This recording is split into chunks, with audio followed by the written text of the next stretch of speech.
Folks, Black Star Network is here.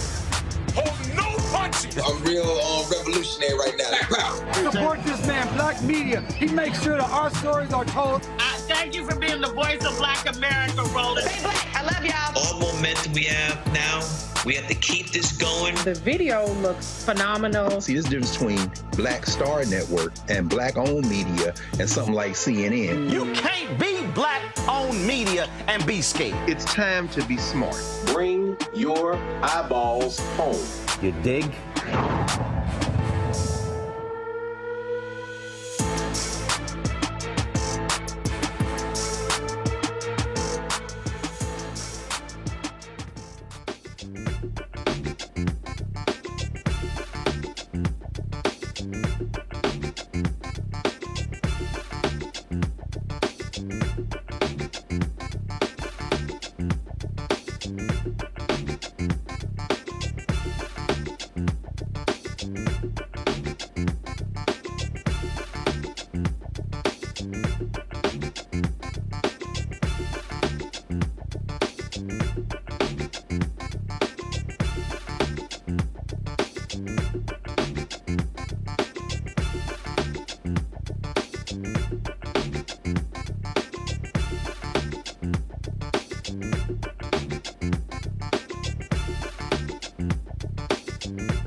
Today is Friday, November 22nd, 2024. Coming up on Roland Martin Unfiltered, streaming live on the Black Star Network.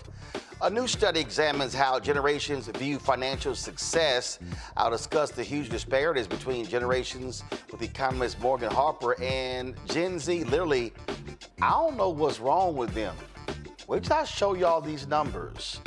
Folks, the orange convict sentencing is postponed indefinitely in New York, and he may request that his conviction be overturned, which is absolutely nuts. Trump's defense secretary Pick denies the allegations in a newly released police report that shows his involvement with a woman that says she was sexually assaulted. He says it was consensual. Sean Diddy Combs is waiting for a judge to determine if he will get bail. That was a hearing today in New York. We'll also tell you how New York is honoring the first black woman elected to Congress, Shirley Chisholm. Folks, my congresswoman, Jasmine Crockett, will be here to talk about this week's shenanigans on Capitol Hill.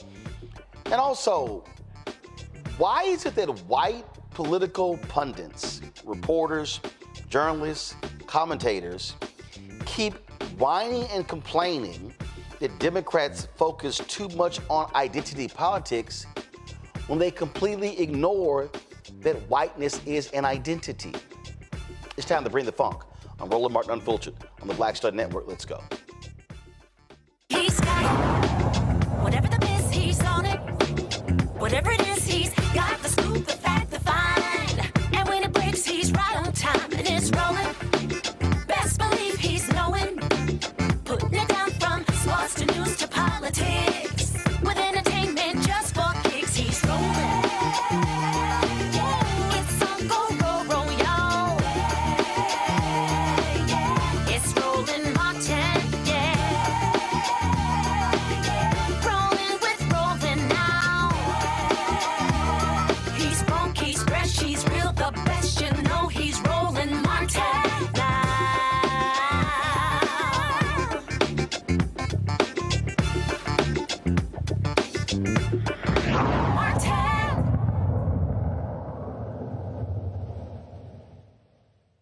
I'm always amazed at how people look at money, how they look at finances, how they look at how much you should be earning, how much you should be making compared to the reality in America. So I saw this survey and I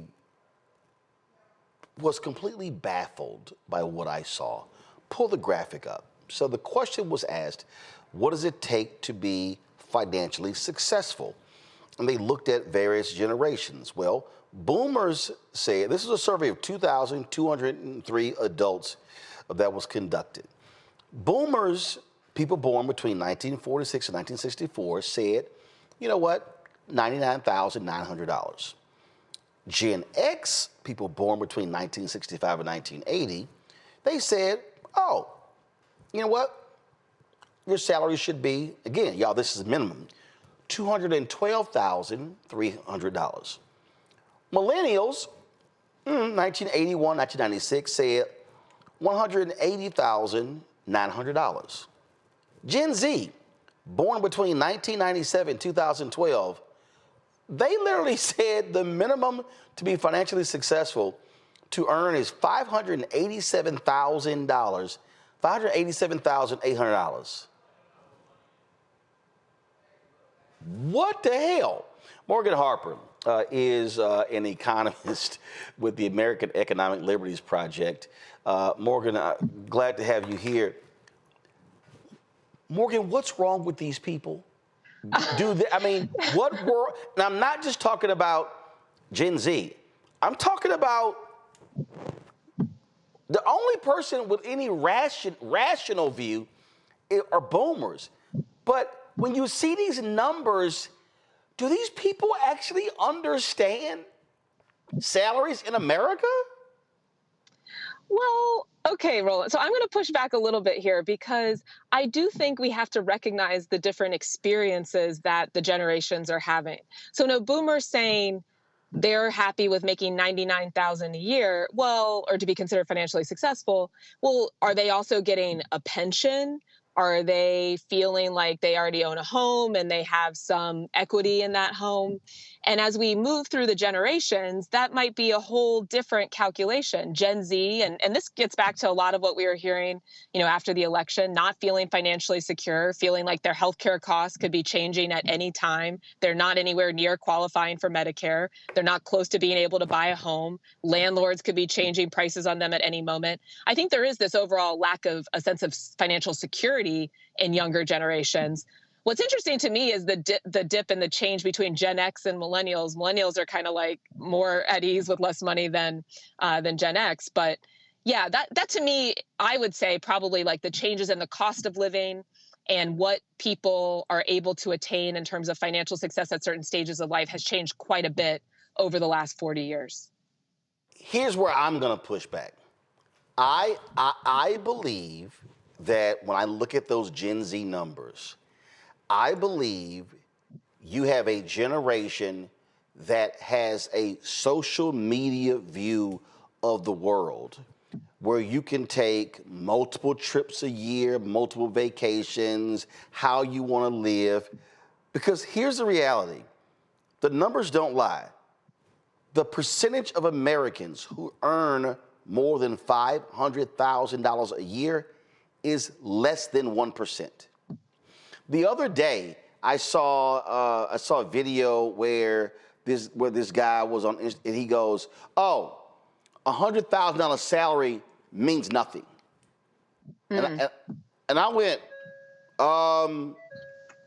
bruh, I know, because his whole deal is about investing and making as much money as possible, but the problem I have is understanding median family income. I was having a conversation with my brother, and we were talking about where we grew up in Houston, and my parents combined never made more than $50,000 combined.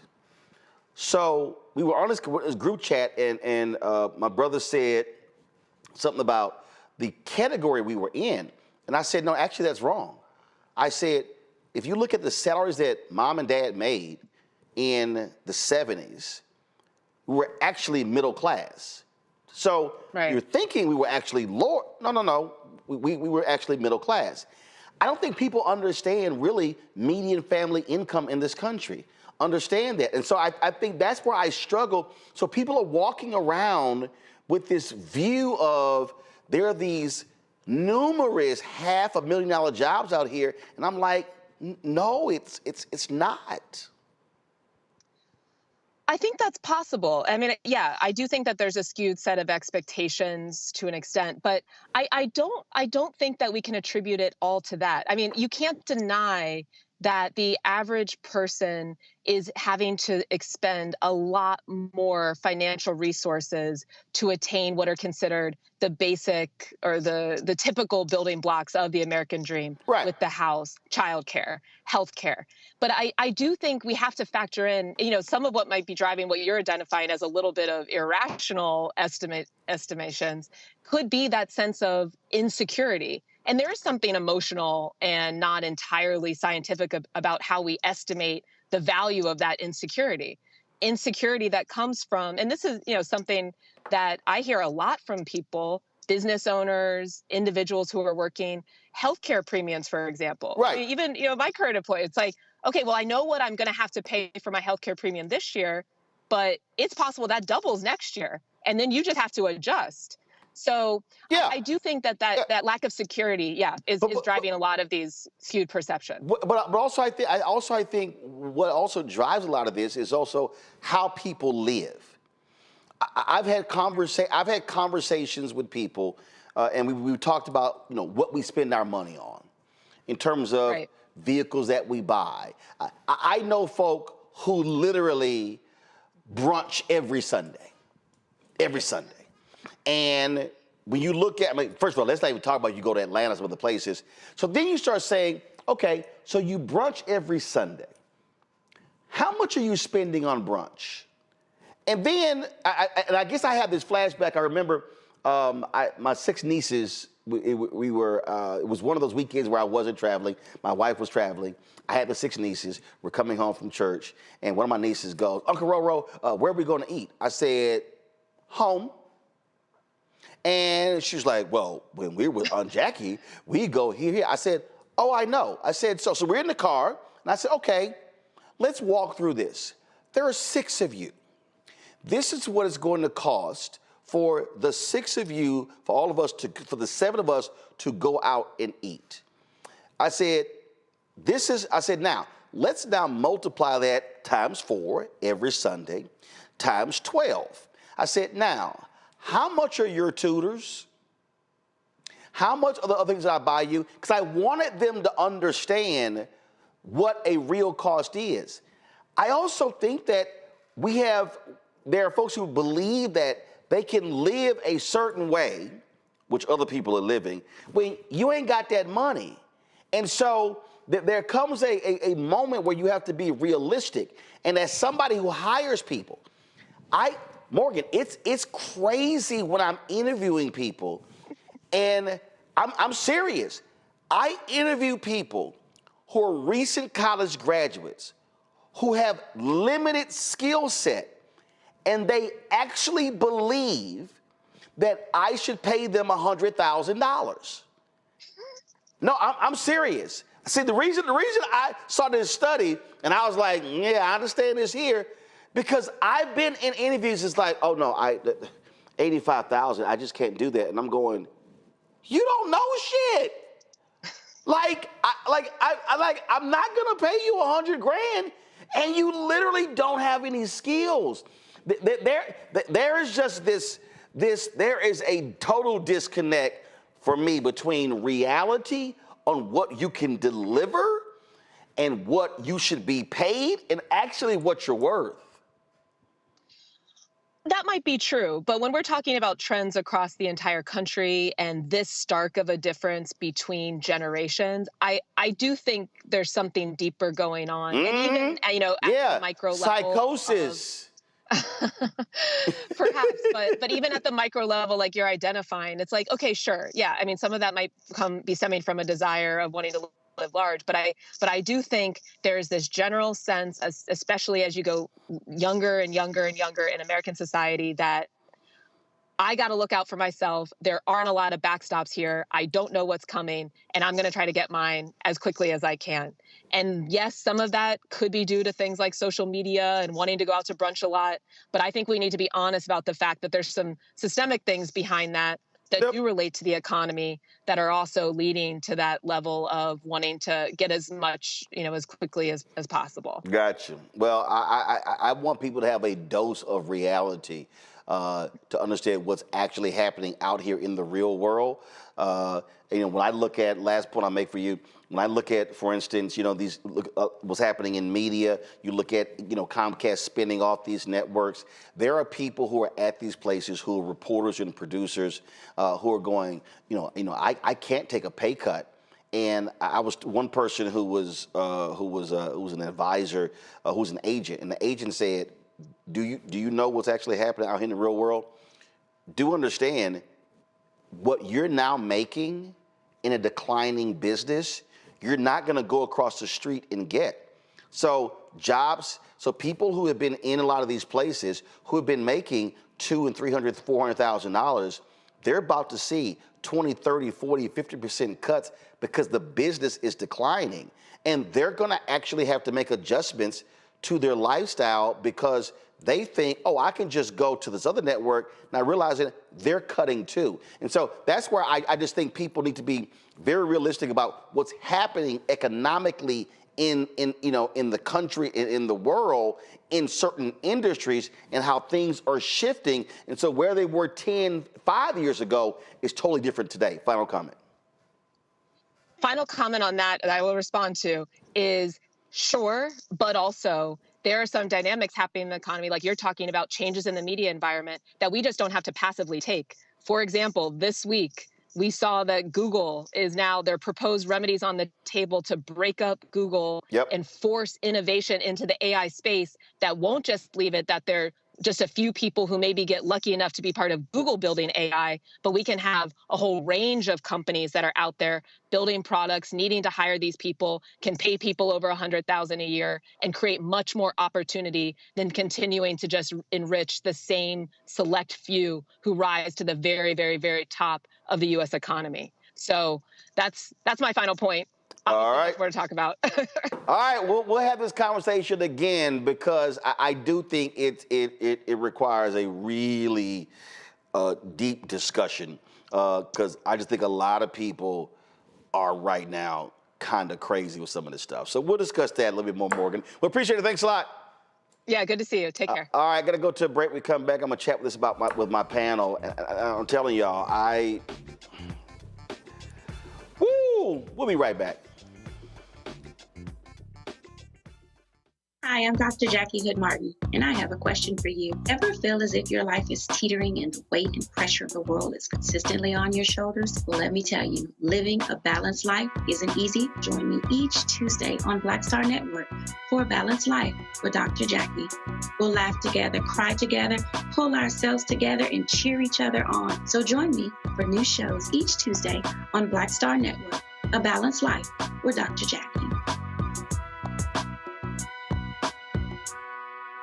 What's up, y'all? Look, Fanbase is more than a platform. It's a movement to empower creators, offering a unique opportunity for everyday people to invest in Black-owned tech, infrastructure, and help shape the future of social media. Investing in technology is essential for creating long-term wealth and influence in the digital age. The Black community must not only consume tech, we must own it. Discover how equity crowdfunding can serve as a powerful tool for funding Black businesses, allowing entrepreneurs to raise capital directly through their community through the Jobs Act.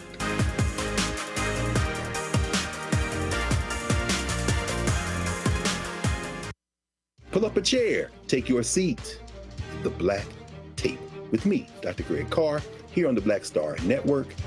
Every week, we'll take a deeper dive into the world we're living in. Join the conversation only on the Black Star Network. How you doing? My name is Mark Curry, and you're watching Roland Martin, unfiltered, deep into it, like pasteurized milk without the 2%. We getting deep. You want to turn that shit off? We're doing an interview, motherfucker.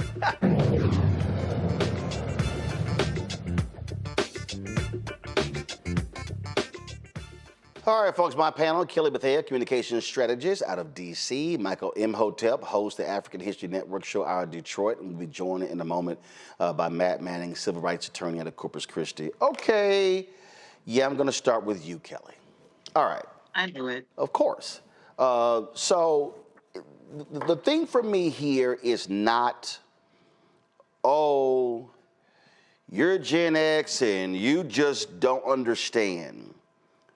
But I do think there are people who are delusional, and the reason I'm coming from this from the perspective of not just an uncle to nieces and nephews, but also as a person who owns a company.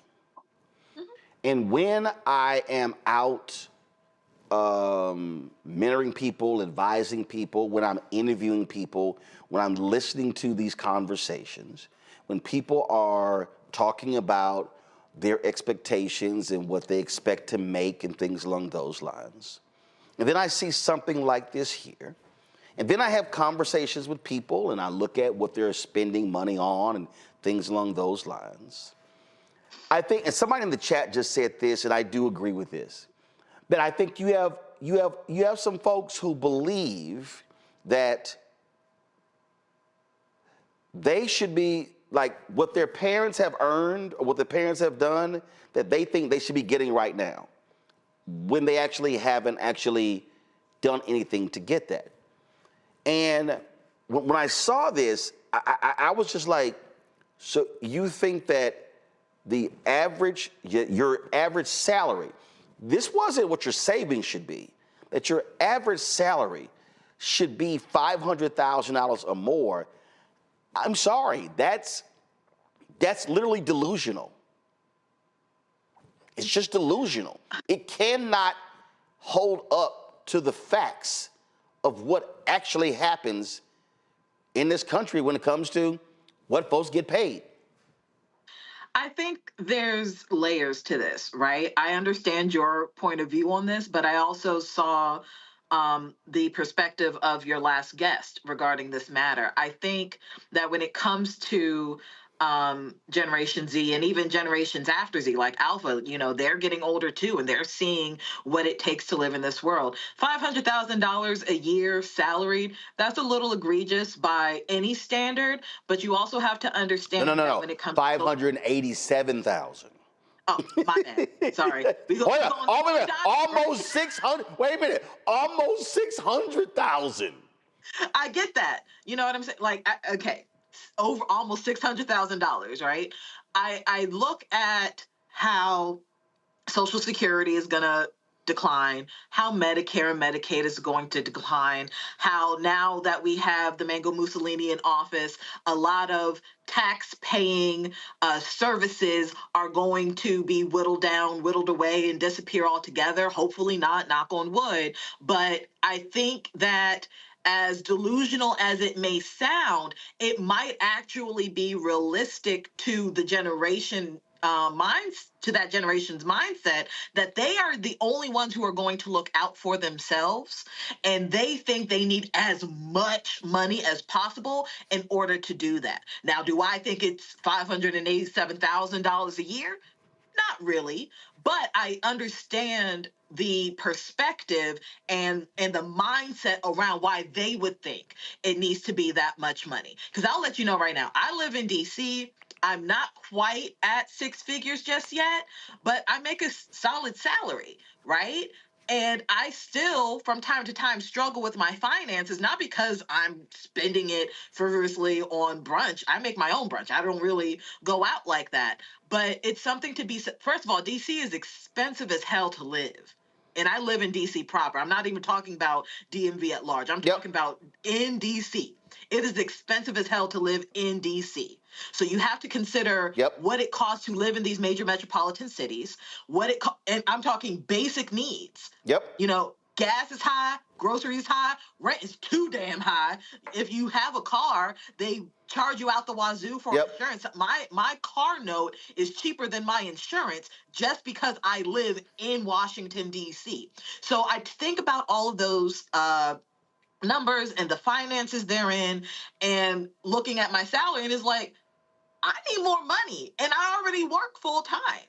You know what I'm saying? I technically have two jobs, right? And I still need more money in order to live comfortably and not paycheck to paycheck. So while I don't think I need $500,000 a year, it would be nice. I think I do enough from my qualifications and my resume. I should eventually get to that point. Like I think I will, but I certainly understand why this generation thinks that they need that much right now, given our economic status, given the things that they have seen happen in the world. Like, they've lived through a recession, they've lived through government shutdowns, they've lived through a lot of economic trauma to think that they need that much money. Is it a little delulu? Yes, but the delulu is a little valid. That's my point. So, Matt,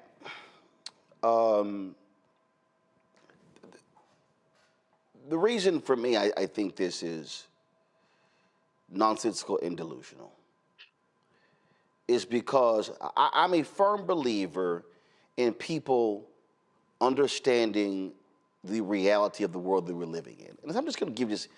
The business that I am in is media. And so growing up and coming out of college, let's just take the television business.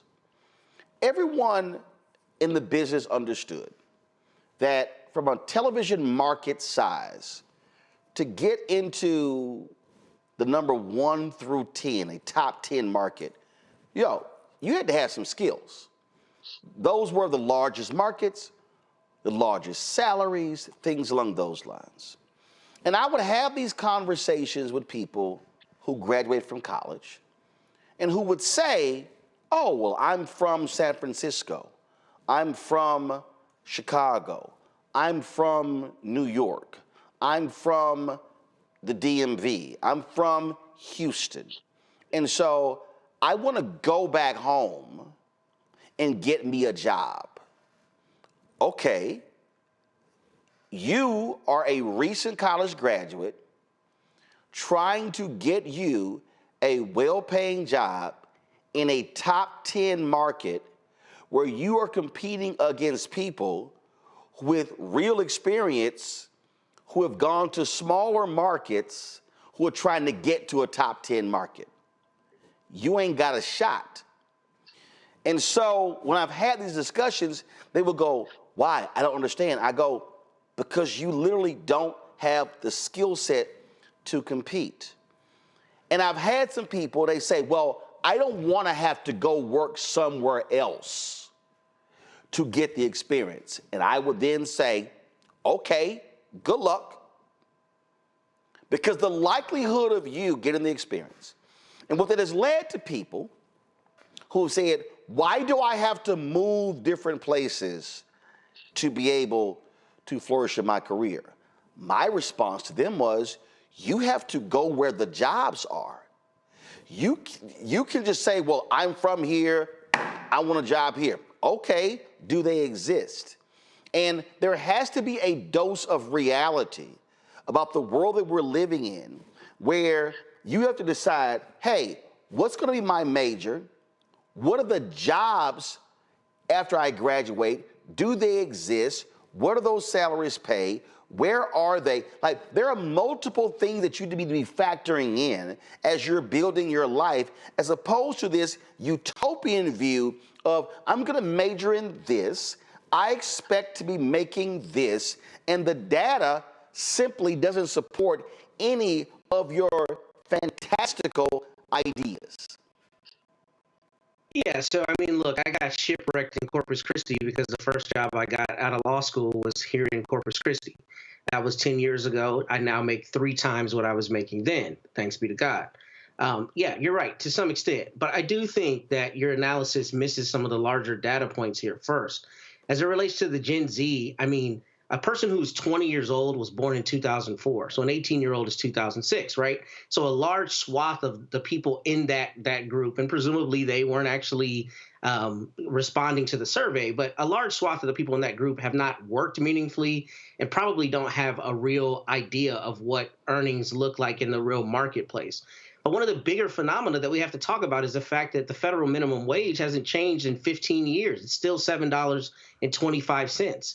And when we talk about boomers, a lot of them are talking about making $100,000, but they're thinking back when a dollar stretched 3 times as far as it does now. I mean, the reality is, in our society, we've commodified things that we should not have commodified, i.e. healthcare and education and other costs that make day-to-day and family life extremely expensive. Now, I'm very blessed. The job that I have, I don't go swing a hammer for 8 hours a day. I just sit and think and get paid probably a lot more than you should do to do that. But I readily recognize that even for me, I have to be cost conscious because things are considerably more expensive now when I go to HEB than just a couple years ago. And that's the reality for people. So I think when we talk about financial comfort and what people think of as financial comfort, it has to be looked in the larger lens that, you know, wages are not pegged to inflation. They're not moving the way inflation is. And the fact that we've had the same minimum wage for 15 years, I think, shows you that. Now, there are, personal accountability aspects to it, no question. You should not be frivolous with your money. You should try to be, conscientious in how you spend it and how you budget. But we also have to talk about the fact that Kelly is, very highly credentialed, well-educated, and lives in a city that is probably 3 times as expensive to live in as it is for me. I couldn't have a family of 5 in D.C. on my salary. What I make here, we can live very comfortably. If I lived in D.C., I'd be living hand to mouth. And part of that is just the phenomena of where you live.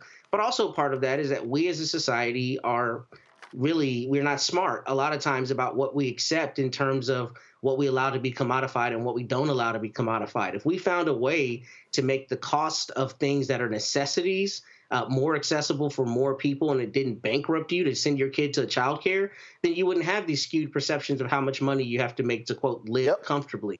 And I think part of the reality is a lot of the baby boomers are talking from the standpoint of a time where you could do that. You could have a single earner in the home and live relatively comfortably. You cannot do that in 2024. And until we address that meaningfully, we can't really have conversations about skewed data points where people are thinking 50 years ago versus today. I mean, that's just a reality. Yeah, and so that's why, Michael, when I start with that number, the salary, and then I sort of back into it from there, what I'm looking at is what's actually happening in real world, what's actually happening in industries, what's happening with this shift and how technology has changed things. I also look at, in terms of things that we spend money on today that they weren't spending money on 30, 40 years ago.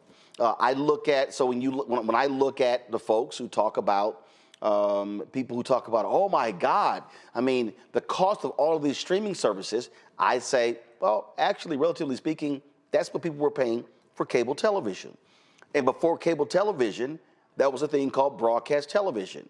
That was free, that you didn't pay for. Right.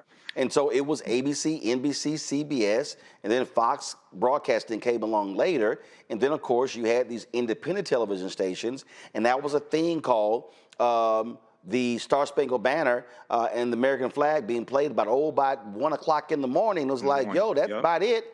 TV shuts off. You saw literally white noise. That was it. We'll see y'all at 6 o'clock in the morning.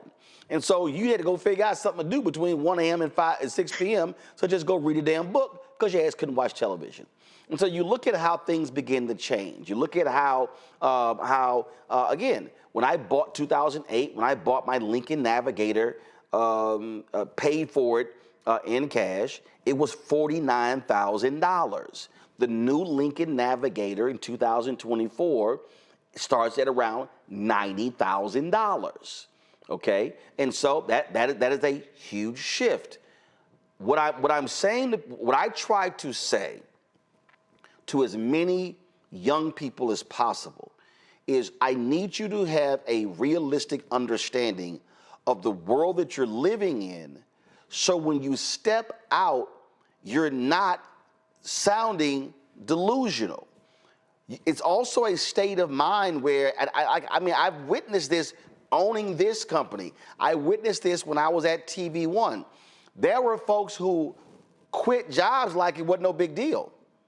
And I was like, okay. I was talking to a young lady who actually I passed her on to my producer, Carol. And she said, yeah, I left this job because I just wasn't feeling it. And I was like, okay. And she says, but you have to understand, my generation will do that. If we're not comfortable, we'll leave a job. And I went, okay. I said, I got you. I said, but you're freelancing and you're complaining that you don't have enough freelance work. And I went, so I said, you do know that we all have worked on jobs that, shit, we didn't like our bosses. Right. We weren't feeling it, but it was an actual job. And so that also, it is a state of mind that is absolutely different. I just want people to understand what reality is and what we're about to walk into. And I'm sorry, I just think anybody who believes that, hey, for me to be financially successful as an individual, I'm gonna have to make, my salary is gonna be almost $600,000 when less than 1% of Americans make more than $500,000 as an annual salary. Absolutely. Well, a few quick things on this, Roland. And I also read the article from CNBC.com that went more in depth into this, because it talked about how the median household income in America is $80,000 a year. Only 10% of U.S. households make $234,000 a year in income. So thinking that you're going to have an income, Gen Z thinking they're going to have an income of $587,000 a year is totally unrealistic and ludicrous. I don't know where they came up with something like that. Now, dealing with careers, okay? I used to work on a No Worker Left Behind program that Governor Jennifer Granholm introduced here some years ago. And I was a consultant to a local community college. And when we would talk to students and their parents about what type of careers to go into, right? The high in demand careers, we helped them look at the growth potential and what the demand was for the next 10 to 15 years. One, two, look at what the incomes would be like as well. Salary.com was one tool. There were some other tools to help them gauge because, okay, if you're saying you want to make this amount of money, well, this career coming out of college is not going to give you the type of money that you think that you want. So we tried to help them gain some realistic understanding of what the market would bear and what these type of degrees would, how the degrees will relate to the type of incomes that they wanted. So there's a disconnect here between reality and income. And I think for a lot of Gen Z, they're coming out of college, they may have $80,000, $100,000 in student loan debt, for instance, right? And they think that the amount of money that they paid for their college degree is supposed to be equivalent to how much they make coming out of college. It doesn't work like that. If you paid $100,000 to get your degree, you may not get a job paying $100,000 a year.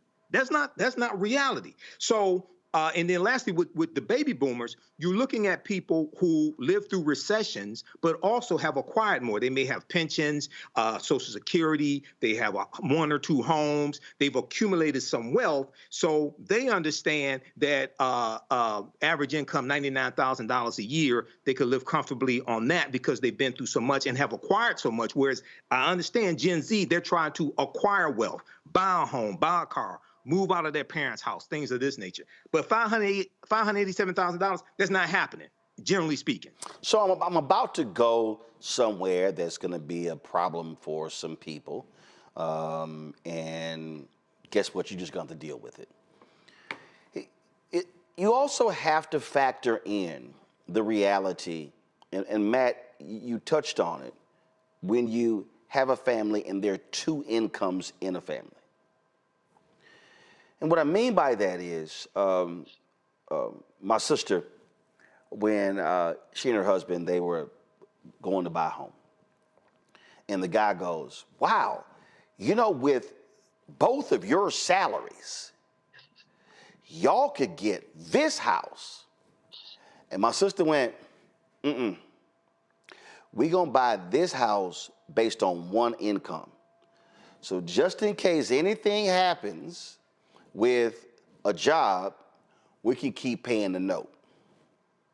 I juxtapose that to when I was at the Houston Defender and had a brother who he was a graphic designer.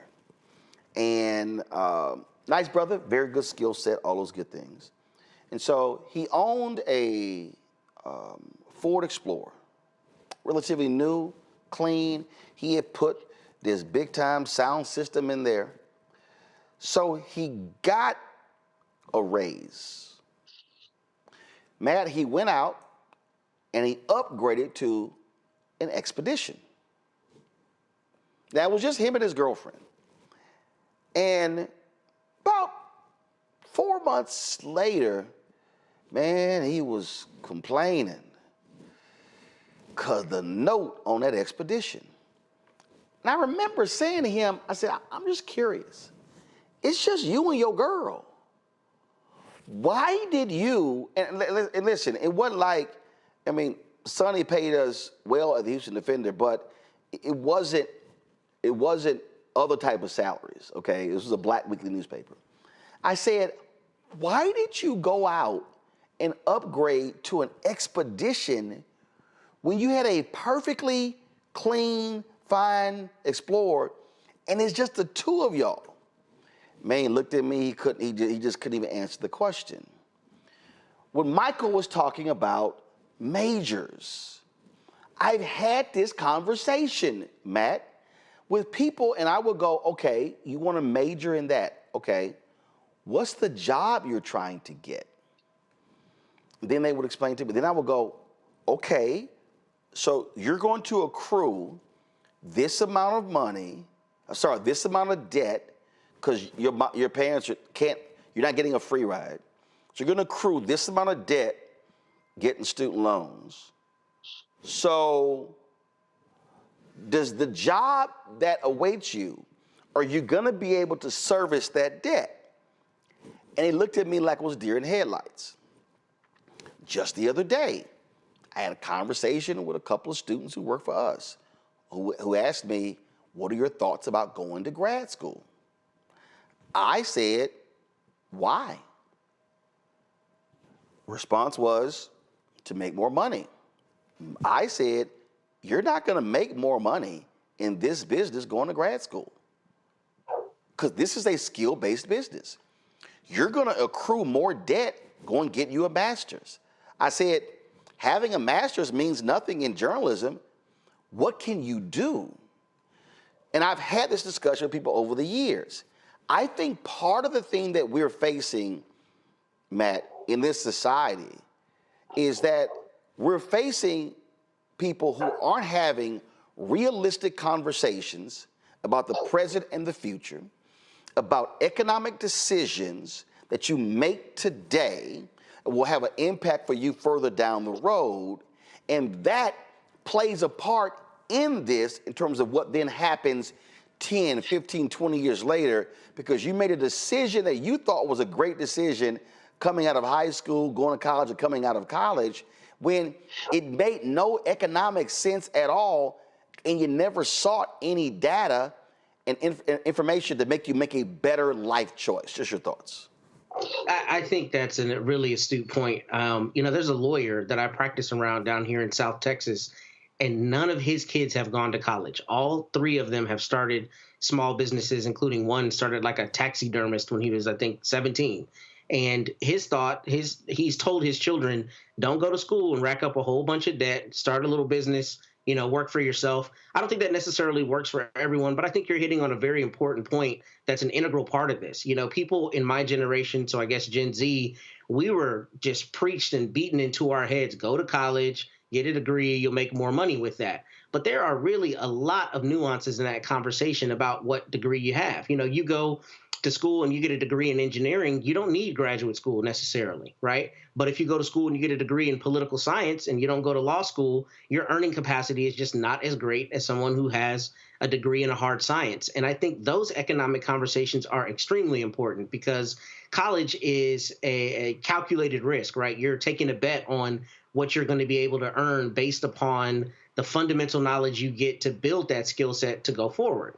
So I think if people aren't having that conversation, they are doing themselves a disservice. However, the problem is the data, as far as I know, bears out that if you have a college degree, you're on track to earn considerably more. And the problem is the entry, the barrier of entry to get a college degree continues to balloon. When I was at Howard in 2004 through 2008, I think it was something like 20 grand a semester. And maybe I'm wrong on that. It's considerably more expensive now, even at state schools.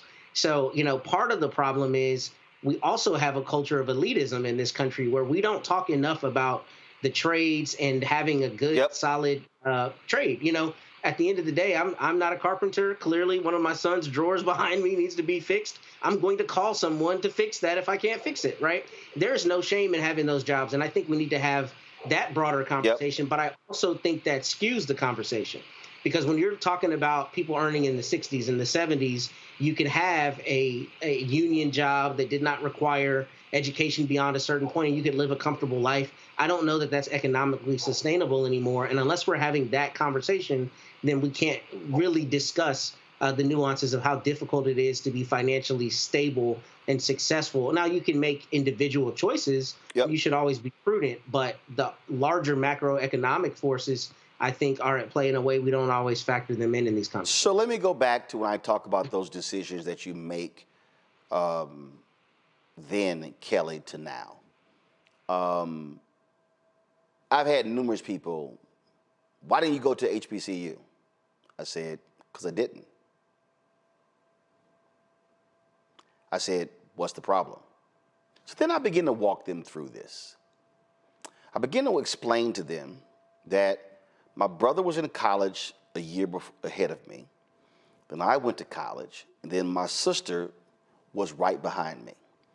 So my parents, when my brother became a junior in college, I was a sophomore, my sister was a freshman. My parents had 3 kids in college at the same time. Now, I don't recall in the 4 years I was there, my parents sending me $1,000 combined over those 4 years.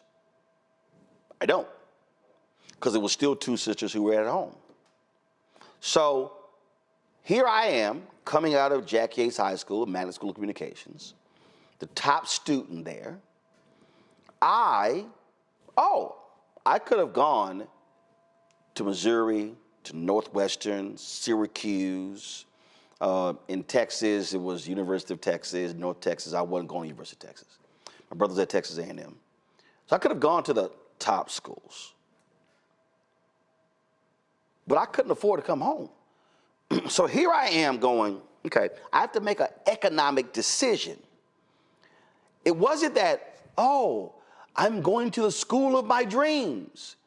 No, I have to make an economic decision because I don't want to create an economic hardship for my parents, knowing full well I have a sister behind me and 2 other sisters who are still at home.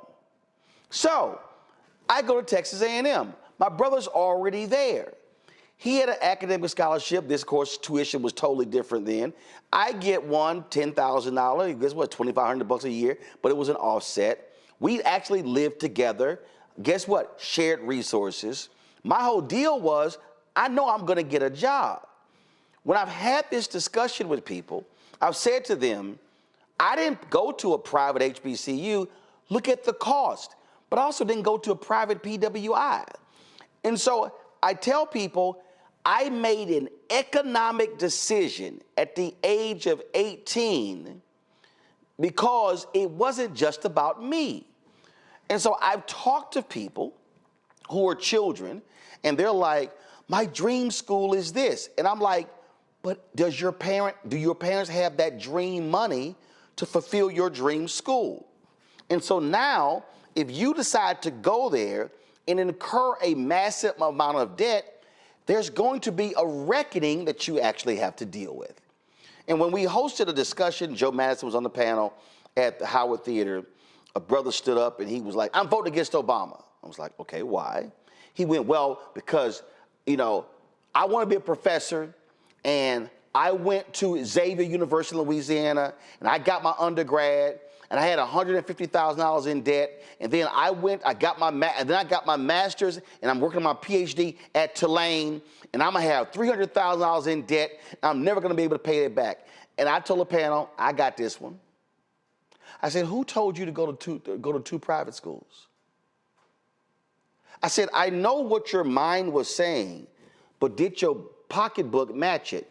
This is what I'm talking about, Kelly, how we have to have real conversations with people about decisions that they make where your mind may be saying, I want to be a Morehouse man. I want to be a Spelman woman.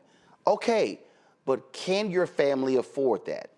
Now, I want to go to Bali. I want to go to here. I want to go here. Can you afford a $12,000 to $15,000 vacation twice a year?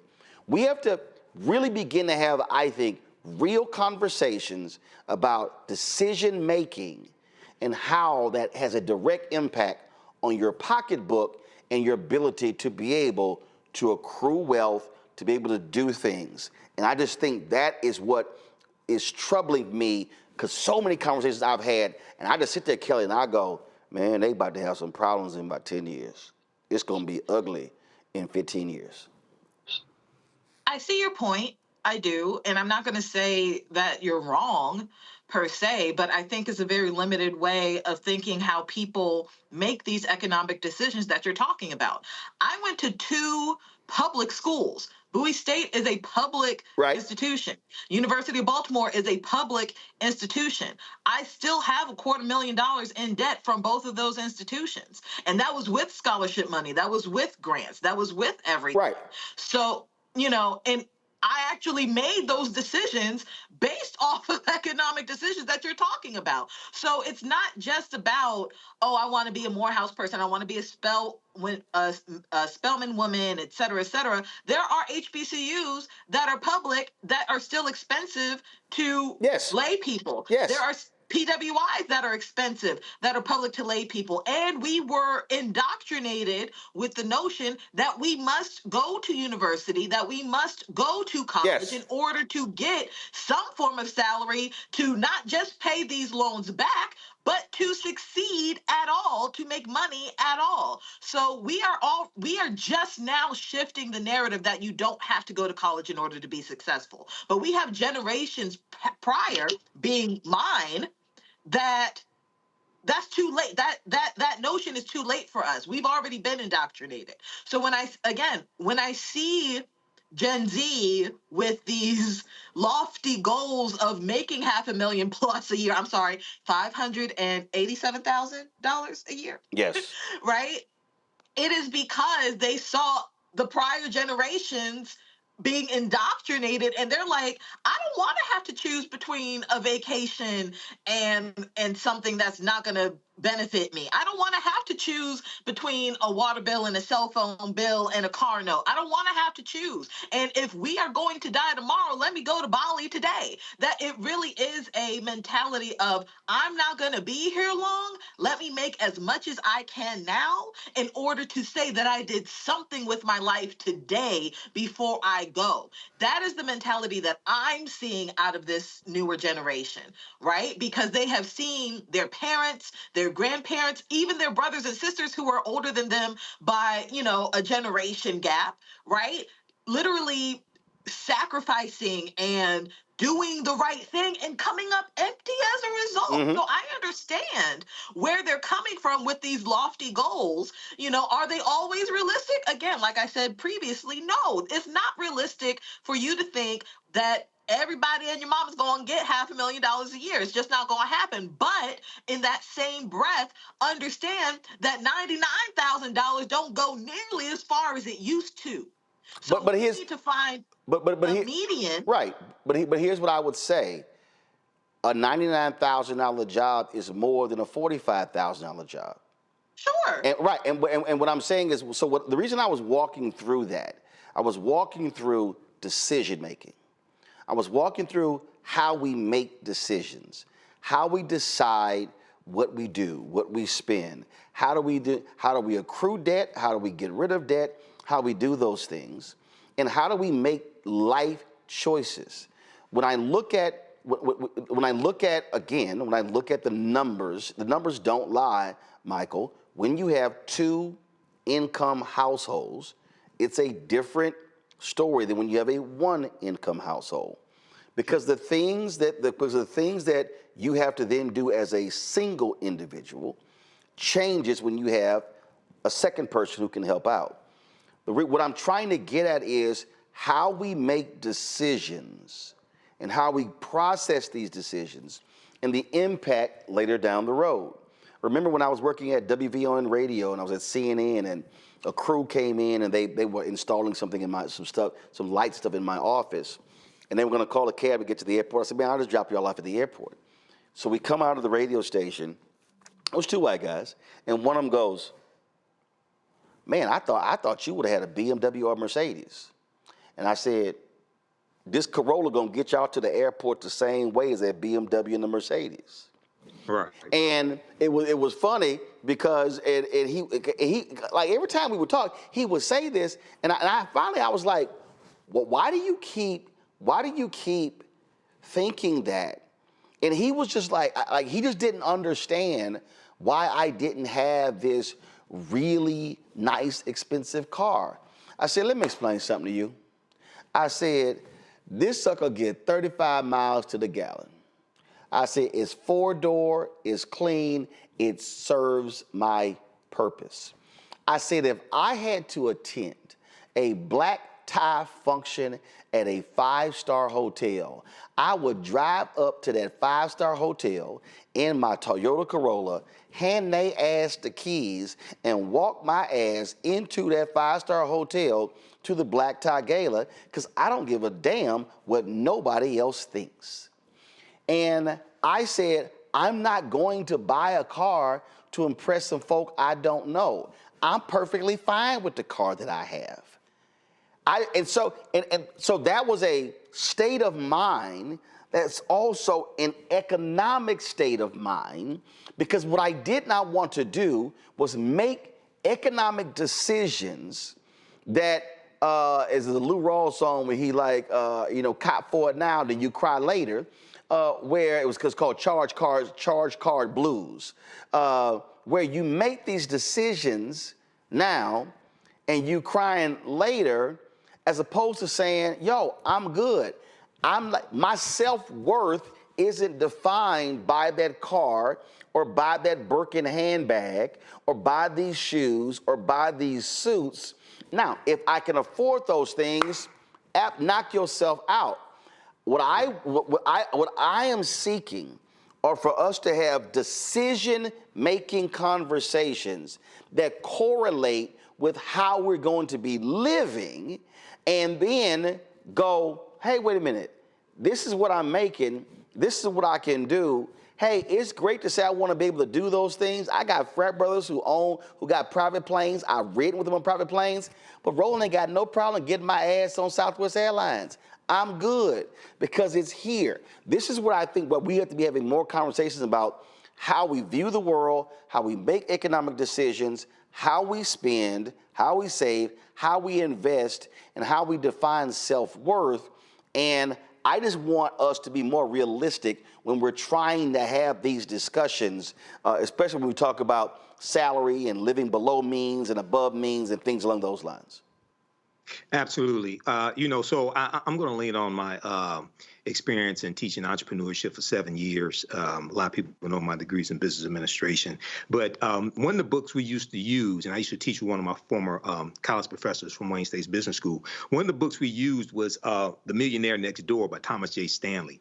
And even though some of the statistics are dated, the book came out in the 90s. One of the things he talked about in there was that at the time, the average income of the average millionaire was somewhere between $75,000 to $100,000 a year, number one.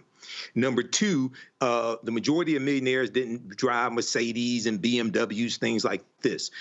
They were focusing on acquiring assets that generated income or generated wealth, accumulated in value, as opposed to buying something that had that depreciated in their value. Okay, like cars, and then you have to have the maintenance on the cars and pay the insurance and pay the car note, things of this nature. So a lot of times, especially for African Americans, a lot of us have been taught to associate the accoutrements or the entrapments of success, the material things, with actual success. And there's not really a correlation between the two of them when you actually understand millionaires. Another book comes to mind is Secrets of the Millionaire Mind by T. Harv Eker, which is an excellent book as well that takes you into that mindset of millionaires. Lastly, What Makes the Great Great by Dennis Kimbro. We have to throw in the great Dennis Kimbro as well. And I've met him a few times as well when he's come to Detroit. So we're dealing with this and people having these unrealistic expectations. I think for Gen Z, a lot of them buy into this Instagram lifestyle and seeing these fake lifestyles on Instagram where people are on vacation and they're in Dubai and they're in France and things of this nature. And a lot of those people make their money off of creating this fake lifestyle, okay? Because they're monetizing their page. So that's something else that goes along with this. But going back to your statement about the brother with $300,000 in debt and voting against Obama. What does Obama have to do with him being $300,000 in debt? I don't understand the. Well, no. But again, though, because I think what he was saying, and I get it, and Kelly has actually alluded to this in terms of what was sold to us, this American dream. If you go get a college degree, these things are going to happen. Blah blah blah blah blah. But he wanted to be a professor. Professor's going to earn this, and so he was mad that he has to spend all of this money to become a college professor when it's like, okay, but that's what you chose to do. And so you're mad at somebody else for this. When you just made the point about entrepreneurship, I say to people all the time, you need to get this. Yes, you need to get this delusional view of entrepreneurship out of your mind, because when you're the entrepreneur and you're the owner and you're trying to build something, what happens when you have an economic downturn but you can't afford to get rid of your employees? You may have to cut your salary. You may have to forego a salary yourself. So now all of a sudden, oh hell, things change. I've been there. I had to actually do that. And so I just think that what we're facing right now, Matt, Kelly, and Michael, in this society, we are facing folks who are looking at the world and looking at terms of where we're going. And we're not having just what I just simply believe be honest, realistic conversations. Somebody here goes, Roland just sitting here, just want to crap on young people. No, I don't. But I'm actually having real discussions. I have 9 nieces, 4 nephews. You don't think I have these conversations? You don't think I'm being honest about this? You don't think that as I'm sitting here looking at, in terms of how we operate and how we move and the decisions that we make, hey, I would love to take a world tour and hit 4 or 5 countries, but there's an economic reality associated with that. I hear Kelly's point, and yes, I disagree with this notion that, oh, let me push these things off until I retire, and then I'm 65, and hell, I can't enjoy it, I can't walk, or whatever the hell. I totally understand that. But what I also say is, you can take trips today, and it don't mean it's gonna have to cost you 15 grand.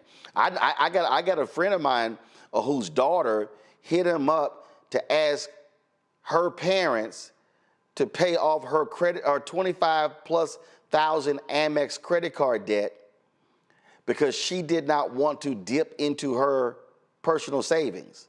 And he was like, so you want me and your mama, who's older, to pay up your credit card debt because your ass has been traveling? Now, mind you, the person got a damn good job making 6 figures. He's like, we ain't paying off your debt because your ass ran it up. No, he's like, no, that's not happening. And I just want us to begin to have real discussions about the real world, because when I see somebody, Gen Z, thinking that the salary for me to be financially successful is almost $600,000, and less than 1% of Americans make more than $500,000, I'm saying y'all might want to bring that down a little bit. Let me go to a break.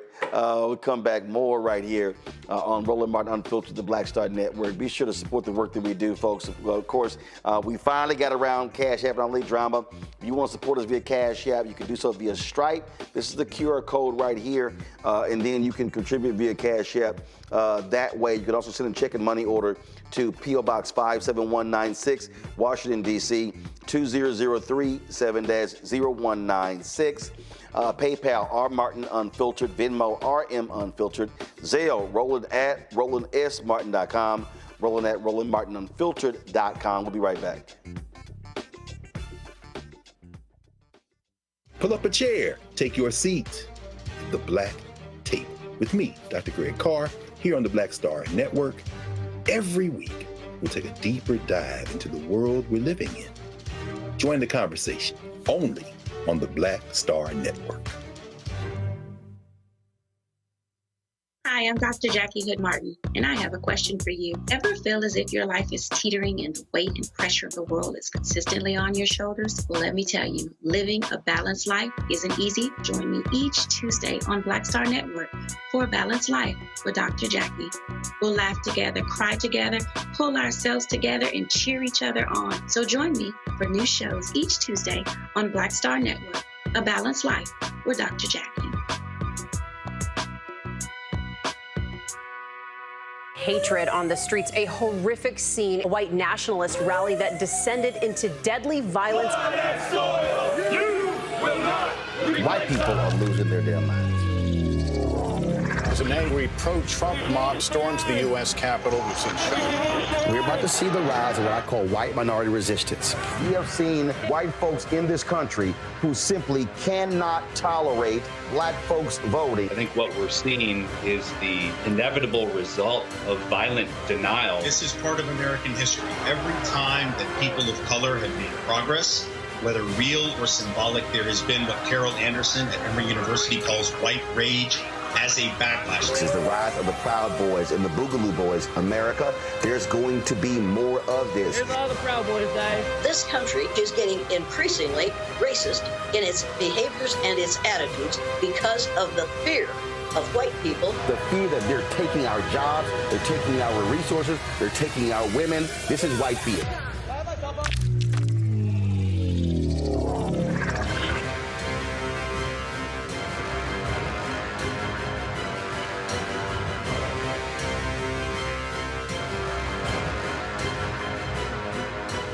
Hey, what's up? It's Sammy Roman. Hey, it's John Murray, the executive producer of the new Sherry Shepherd Talk Show. It's me, Sherry Shepherd, and you know what you're watching, Roland Martin Unfiltered.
The New York judge presiding over Donald Trump's hush money case has indefinitely postponed his sentencing.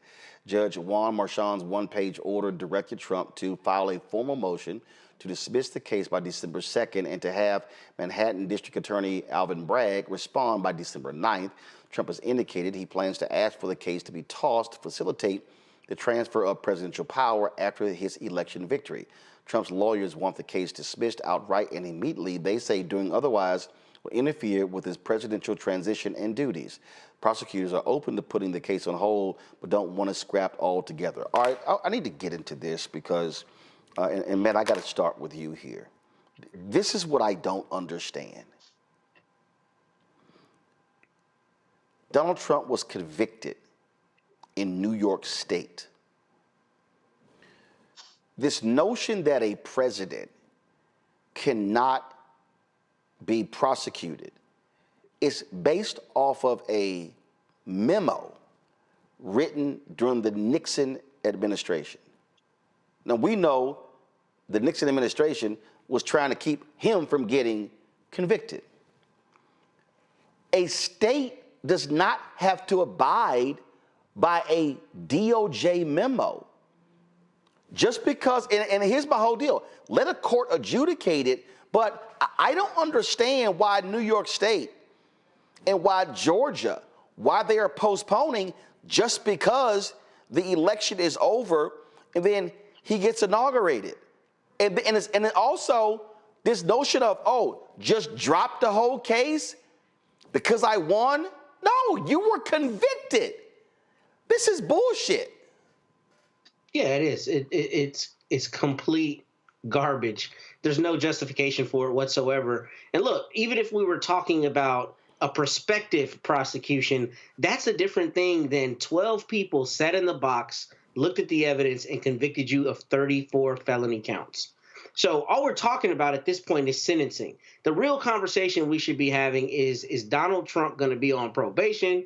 Is he going to be paying a fine? Or is he just going to be getting a conviction and having no meaningful punishment after that? But the idea that there's going to be a motion to dismiss after a jury waded through all the evidence, found beyond a reasonable doubt, the highest level in the justice system, criminal or civil, and now we're talking about undoing that because of some nebulous idea that he'd be constitutionally hampered, is complete garbage. Now, we got to be truthful. If he's the sitting president of the United States, he's not going to be checking in at Manhattan court with his probation officer like most probationers. I mean, there's just some practical realities that are not going to apply to him.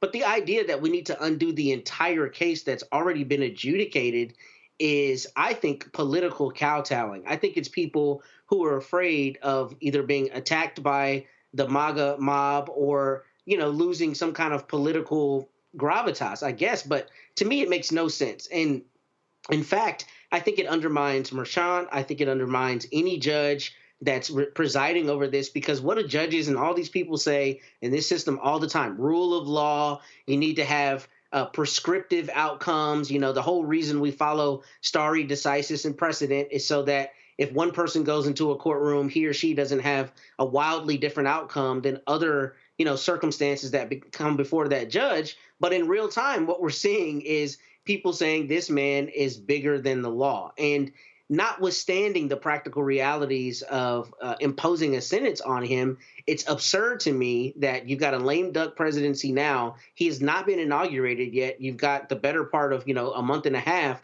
where he could easily be sentenced. And this is a judge sentencing. Judges set sentencings all the time. There's nothing preventing them from sentencing him to whatever he wants to sentence him to. And frankly, he could even do a short jail sentence in time before, he retakes the presidency. I think this is just a matter of because the Supreme Court came out with this asinine ruling that we're concerned about how that ruling is really going to be implicated, far-reaching. And yes, he can't pardon himself in these states, but this to me undermines the idea that judges are calling it fair. They're calling the balls and strikes, because anyone else on the planet who's already been convicted would not be getting out of being sentenced but for an appellate court overturning their conviction. I mean, this is just saying, okay, hey, here's what's insane to me. This is what's insane to me, Kelly. Let me show it. And Ron Reynolds, don't get mad, but Texas State Representative Ron Reynolds, who was sitting in office, went to jail. Let me pull it up right here. Here's a story right here. Let me show y'all right here. This is why this is stupid to me. This is dumb. If we want to talk about the law, we want to talk about equal justice under law. State Rep Ron Reynolds, hold up, give me 1 second. I'm pulling up on our screen here. I'm just going to read it and then it's going to come up in a second, so just give me a second. Texas State Representative Ron Reynolds turns himself in to serve year-long jail sentence. Now he didn't serve a year in jail. The Missouri City Democrat was convicted of multiple misdemeanors for legally soliciting clients for his personal injury law practice. Okay? He was convicted in 2015 on misdemeanor charges for illegally soliciting clients for his personal injury practice. Sentenced to a year in jail, he was out on an appellate bond for years while his case wound through the appeals process. Kelly, he's a sitting Texas state representative. He was convicted and was sentenced and went to jail, got out, and was still a state representative. Where in the hell is this? Oh no, you can create massive crimes because though you win the presidency That's a get out. Winning the presidency is not a get out of jail free card. Can I talk? I thought you were going to say something else. My bad. So this is interesting to me on a couple fronts. One, the main one being, if I recall correctly, the memo that was meant to keep Nixon out of jail by the DOJ was a memo for a sitting president, right? So even the memo that they're following doesn't make any sense, because at the time of Trump's convictions, he was not a sitting president. He's a former president, which means that he's a private citizen upon being convicted, which means that the law should apply to him because, like me, like you, like everybody on this panel and everybody else in this country, he's a private citizen now. And the crime was committed before he became president. The crime was committed before he became president. The conviction came when he wasn't president. What the? Listen, I'm here with you. I am right there with you. You done took all my talking points on the matter, but I will say that this is, in my opinion, the only reason he ran for president, because he knew that something along the lines of this would happen. Because frankly, America cannot fathom having a president in jail or held accountable for any type of action while he's still the president of the United States, right? I feel like America is truly on welfare wearing a Gucci belt. And by that, I mean the image of opulence and excellence and I'm better than you is very thinly veiled. Everybody else in the world can see right through it. And Donald Trump took advantage of the veil, right? He knew this was going to happen. That's why he ran for president. And here we are. We tried to tell you that this was going to happen. I am not surprised by this in the least bit. But it is sad that we have, 70 million plus people in this country who are okay with a convicted felon. Because here's the other thing. Just because he's not sentenced and they are dismissing the sentencing, he's still and will always be a convicted felon. Right? This is the memo. And actually it was reaffirmed. This is what it says right here. Go to my iPad. A sitting president's amenability to indictment and criminal prosecution. Y'all, look, it says the indictment or criminal prosecution of a sitting president would unconstitutionally undermine the capacity of the executive branch to perform its constitutionally assigned functions. It's based upon this 1973 memo from the Office of Legal Counsel. Y'all, this is not a provision of the U.S. Constitution. This is not a law, Michael. This is literally this is not even an opinion that has been affirmed. It's a legal opinion. Now, here's what's also crazy to me. And a lot of people, if y'all don't know American history, let me remind y'all, there was a time when we had a vice president of the United States who resigned. Spiro T. Agnew. Go to my iPad.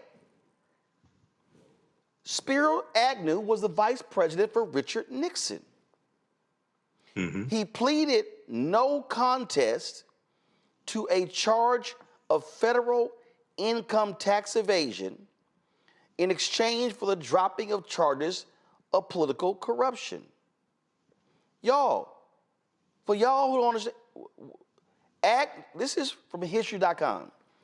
Agnew, a Republican, was elected chief executive of Baltimore County in 1961. In 1967, he became governor of Maryland. He ran a tough law and order campaign, blah, blah, blah, blah, blah.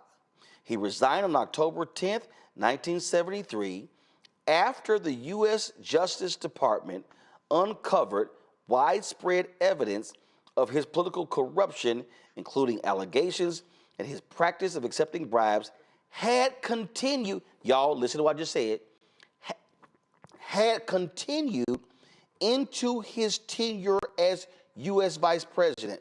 Now explain this to me. How can the number 2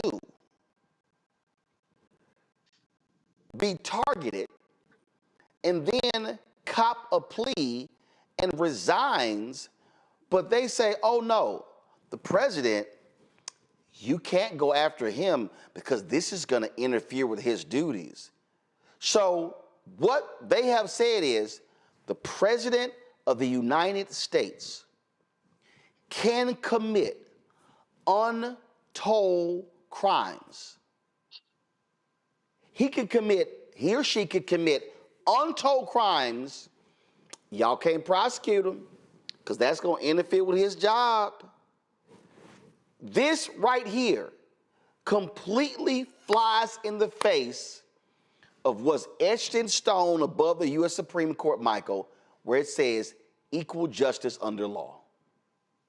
Yeah, it does. A couple quick things here. So the ruling from the U.S. Supreme Court back around July, I think it was, that basically gives the president immunity from criminal prosecution if it's deemed that he or she are acting within their capacity as president. That even goes beyond this memo from the Department of Justice, okay? Because that's a memo from the Department of Justice, whereas the prosecution that took place under State's Attorney General Alvin Bragg, that's at the state level. Now, when you part of the crime that Trump committed and was convicted on took place while he was in office, and that dealt with the repayment of the payments to Michael Cohen and covering it up in the way it was recorded in the business records. Okay, so the 34 felony counts was based upon falsifying business records, and that was while he was sitting president. Okay, just so people understand.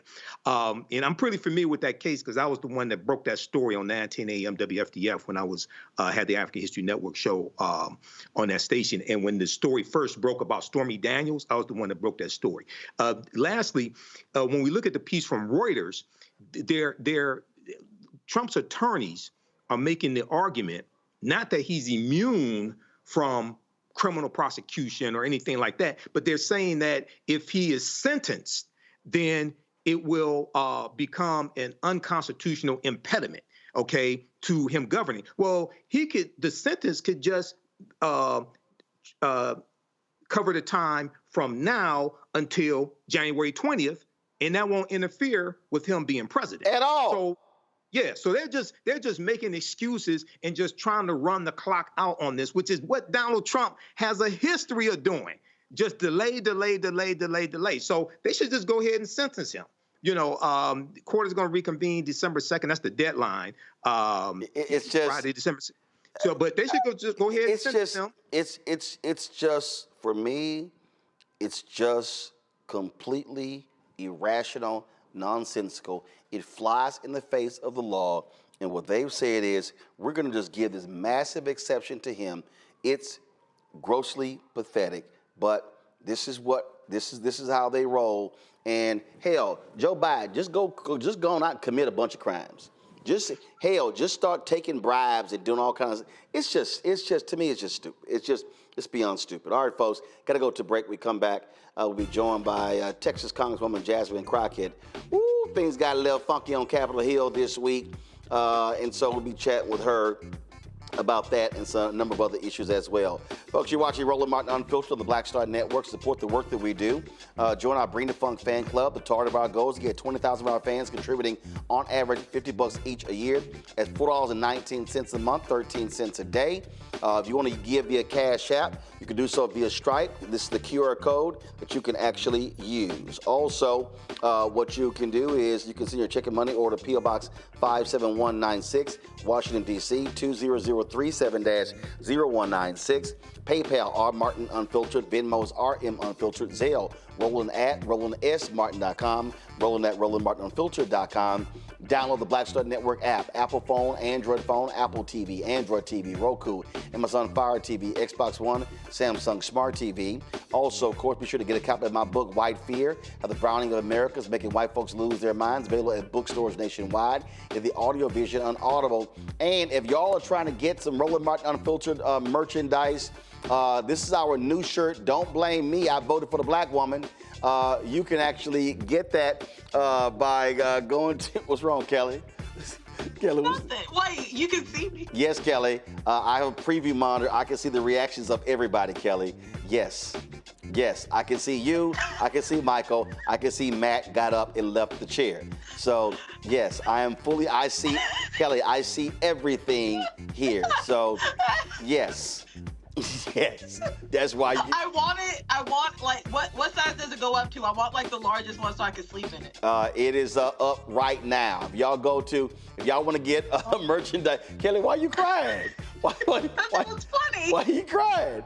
So if y'all want to get our new shirt, Don't Blame Me, I Voted for the Black Woman, go to rolandmartin.creator-spring.com. rolandmartin.creator-spring.com, so you can get your Roland Martin Unfiltered and Black Star Network merchandise. Coming up next, Congresswoman Jasmine Crockett. Back in a moment.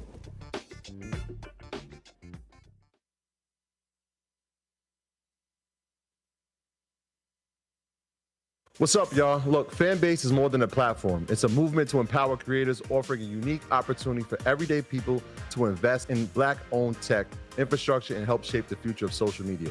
Investing in technology is essential for creating long-term wealth and influence in the digital age.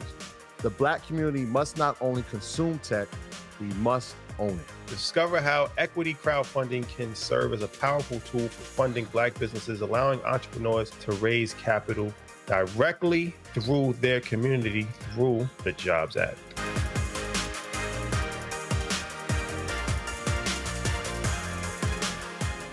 Hi, I'm Dr. Jackie Hood Martin, and I have a question for you. Ever feel as if your life is teetering and the weight and pressure of the world is consistently on your shoulders? Well, let me tell you, living a balanced life isn't easy. Join me each Tuesday on Black Star Network for A Balanced Life with Dr. Jackie.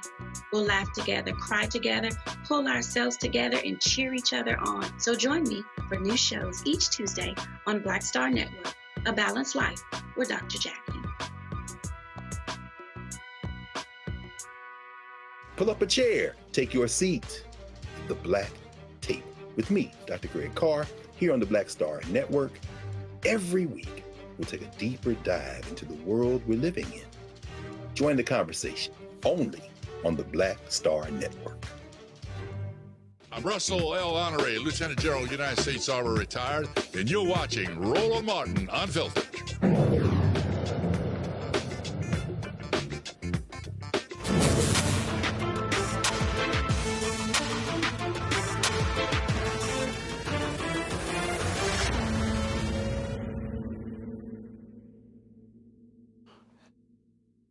Time for the Crockett Chronicles. Joining us right now is Congresswoman Jasmine Crockett of Texas. Glad to have you on the show. Things got a little funky. Talking about bring the funk on Capitol Hill. So you, Congresswoman Summer Lee, Congresswoman Ayanna Pressley, you got these Republicans who are acting a fool, talking about, oh, how oppressed they are as white men, and the things have just been so rough, Congresswoman. They're having a difficult time in this world because the oppression that they're facing. And then you got these commentators out there saying, see, right there. Congresswoman Crockett, she's the problem. That's the problem with these Democrats. They keep using this woke language, and this is why they're gonna keep losing.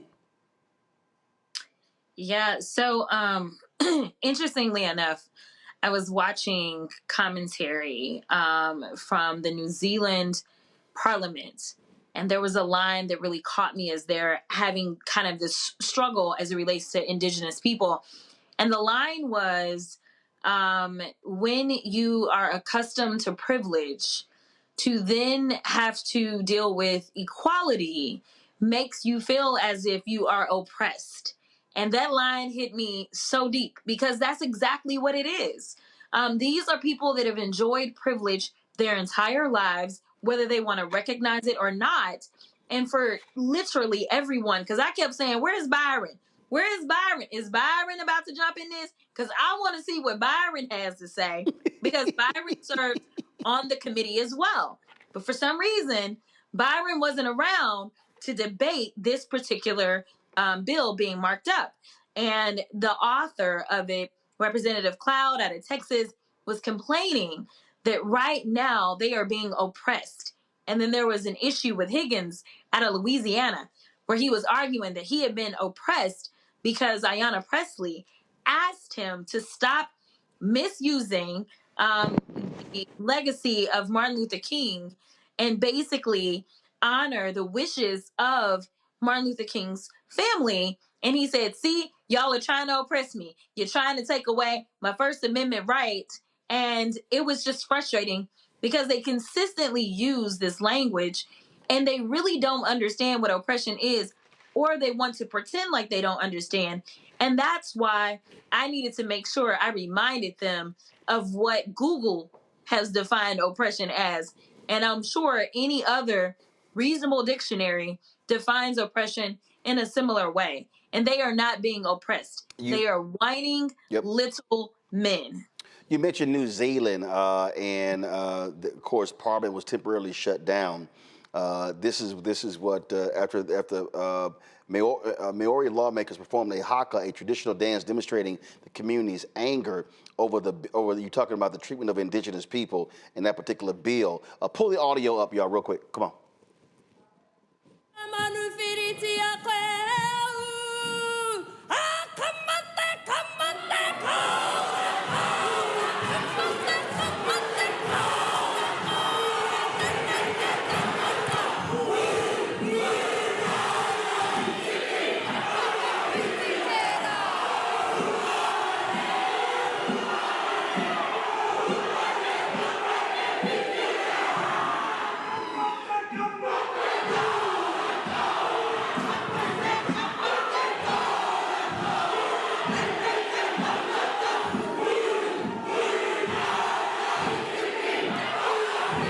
Come on, I wish y'all break out in the haka on the floor of the House.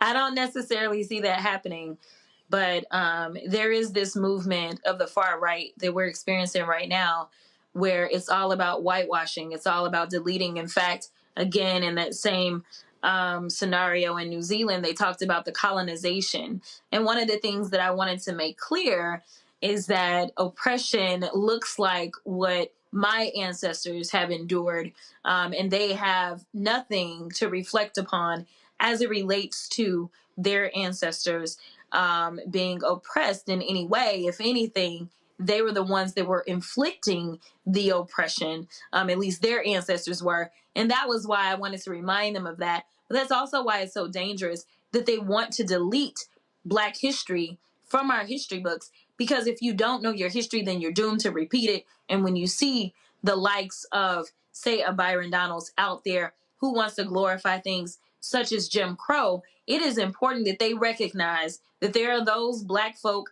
like me, like Rep. Ayanna Pressley, like Rep. Summer Lee, that will not allow them to delete us and delete our pain out of history and then decide to move forward and inflict more pain. This was a study done from researchers at Tufts University School of Arts and Sciences and Harvard Business School, where we're at a point now where whites believe that they are the victims of racism more often than Blacks. I talked about this in my book, White Fear, how the browning of America is making white folks lose their minds. I said in this book that we are living, I've been giving these speeches since 2009. And I was saying then, so the last 15 years I've been saying, we are living in this age of white minority resistance. We're living in this age where white Americans feel as if they are being discriminated against, they're being targeted, they're losing opportunities. So you got this DEI thing, you got all this sort of stuff like that, and they have created this hysteria that, oh my God, that their world is crumbling down. And what I keep, and then of course, then you got these Democrats we're spending too much time on identity politics. We're leaving these things behind. So you got Bernie Sanders, you got Chris Murphy, all these people. And what kills me is they act as if whiteness is not an identity. They act as if that's not real. And I sit here and so they're like, well, we need to get away from these things. And it's like, okay, and run to what?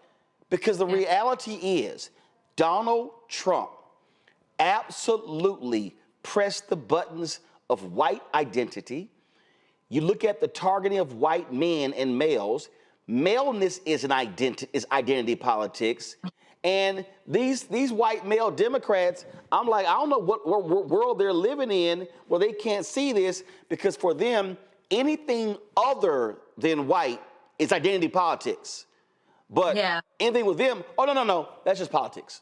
Exactly. No, that's exactly right.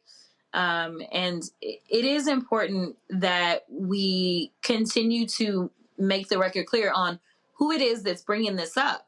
They continue to try to say it's the Democrats. We're not bringing this stuff up. Like, this was not a Democratic bill. This was a Republican bill that was being marked up. And I have every right to make sure that I challenge any bill that comes into my committee or any bill that comes on the floor. This wasn't us and something we initiated, but it is something that I felt very strongly about responding to and finishing, because it's just a bunch of games.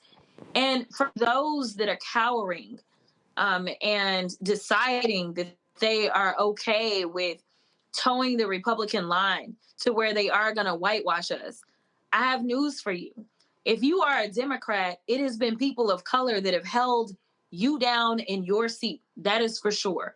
Every single Democratic seat that you look at, 9 times out of 10, there is a person of color demographic that is holding that district down and making sure that it's Democratic. So, when you're out there and you're saying that you're going to represent your constituency, it's not just the people that look like you. It's your entire constituency. And I try to do that every day that I'm in the House. But the reality is that just seeking equity should not be a problem in the land of the free and the land of opportunity. Acknowledging that there were wrongs that were done to people like me, to the extent that, yes, I am sitting in Congress. And so, yes, I have made it further than I could say the average Black woman, specifically when it comes to politics, knowing that I'm only the 55th Black woman to ever swear into Congress. But that doesn't mean that there aren't obstacles that exist because of the kind of built-in systemic issues that we have. And you can't start to fix systems if you decide that you're going to ignore that there's a problem. If there's no problem, there's nothing to be fixed. So the fact that they are trying to roll back the hands of time, and they said that this was all because they wanted to make sure that the most qualified people are working in our federal government, and I applaud my coworkers, especially Melanie Stansbury, who made a very good point of pointing out that Donald Trump is definitely not concerned about qualifications. When we look at the people that are being put into position, and I even made the point yesterday, and I said, I can't say that I agree with Senator Scott on anything. I can't say that I agree with Byron Donalds on anything, but I can tell you this. Those 2 Black men are more qualified to serve in some capacity in the Trump administration than the random people that Trump has decided to empower. But one thing is different about them, and is that they're Black. And that is what diversity, equity, and inclusion seeks to get rid of, is this idea that if it's white, then it's always right. But to absolutely say, we will at least give a look to somebody who is different. And what they failed to really talk about in that hearing is that diversity is defined the way in that particular bill in such a way that veterans are diverse, in such a way that it's including your sexual orientation, it's including your sex, it's including all these things. But it's not just race. It goes down to your religious background. It's talking about diversity as a whole. And they didn't want to talk about that. So they're actually potentially will be a negative impact specifically on our veterans, because a lot of our agencies look at your service as a veteran, and they look at that, and that helps you out when it comes time to earn a position in the federal government. And now they don't even want to do that. And these are people that risk their lives to make sure that we can maintain freedom in this country. Does it frustrate you when these DEI debates and discussions are being held and white women are silent? Because the fact that the numbers don't lie. They benefit the most. White women are the greatest beneficiary of affirmative action, of DEI, of diversity than anybody in America. No, white women. Yeah. When you look at contracts, they say MWBE. If you are a black woman, you go in the black category. If you are Latina, you go in the Latino category. That W should be WW, white women. They are silent. And these Republican white women, these Democratic white women, these independent white women, and they sitting here the ones making all the money from DEI, the corporate jobs, the CEOs, they ain't saying nothing. And that's, I keep saying that, yo, they got to be called out. You got to be saying, hey, Representative so-and-so, you going to get in this? Hey, Representative so-and-so, you know white women who have city, county, state, federal contracts. That's DEI. Why y'all silent? Yeah. No, you're absolutely right. I didn't have enough time, but that was one of the points that I was going to make, is that white women are the greatest beneficiaries of DEI. And so when you're talking about DEI hires, they always try to use it as a slur against black folk, to be perfectly honest. But the reality is that DEI is a lot deeper than that. That's why I went into all the categories that are classified as diverse. But white women, again, we're not engaged in this debate.